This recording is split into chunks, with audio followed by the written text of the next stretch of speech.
Сэрүү. Дуудуулах. Чи одоо над руу чиглээд ирж гинүү да? Тусаарай.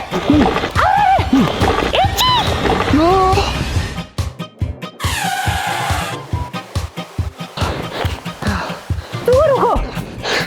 Ёо. Юу чи миний хүү штэ. Хаараас юм бодоод очдөг байна. Юу юм гэж сураал байгаа сте. Ямар мөнгөөр юм авсан? Таны сургалтын төлбөрөөр өгсөн мөнгөөр чи найзуудтай гайхах гэж сураа авсан шүү дээ. Гоё байгаа сте.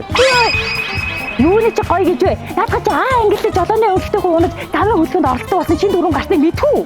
Энд чи мотоцикл биш сураа шүү дээ. Гэхдээ харин тэгээ яагаад сурооны чинь мотоциклийн ангилалд оруулдаг болсон. Ёо, юу вэ? Дээрээс нь 18 нас хүрсэн хүн унаж болно. Би 18 өрөөг шүү дээ. Тэгвэл бүр унаж болохгүй гэсэн үг. Бас хоёр талдаа харах талтай. Чиг өөрчлөлт гэрэл тохиолтой. Урт талдаа их гэрэлтэй, тоормсны гэрэлтэй. Усад бүртгүүлсэн улсын дугаартай, хамгаалтын малгайтай байж хөдөлгөөнд орсон гэсэн шүү. Ёо, ямар сүртэй юм бэ? Энийг унаад өгчихгүй шүү дээ. Чи өгөхгүй мө гэхэд хин энийг гинтэвэл яах вэ? За. Ээж тэгвэл би скутер унлаа. Наад цахилгаан скутер, цахилгаан ундаг дугуйнууд чинь мопед ангилалд хамаарагдуулсан. Бас замын хөдөлгөөнд оролцохдоо ундаг дугуйн замаар зорчин. Ундаг дугуйн зам байхгүй тохиолдолд зорчих хэсгийн баруун хөвөөр буюу замын баруун талыг шахаж хөдөлгөөнд орсон. Бас хамгаалтын малгай заавал өмснө. За ойлголоо. Дээрээс нь 16 нас хүрсэн хүн унаж замын хөдөлгөөнд орсож болно. Ёо, би 16 өрөөгүй шүү дээ. Ерөөсөө боли. Би дугуурлаа.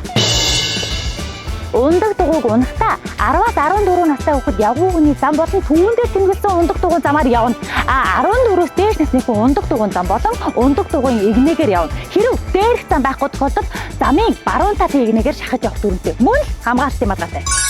За. Өөр юм болон бусдын аюулгүй байдлын төлөө дөрвөө маш сайн биелүүлэх ёстой шүү миний хөө. За, маш сайн ойлголоо ээж.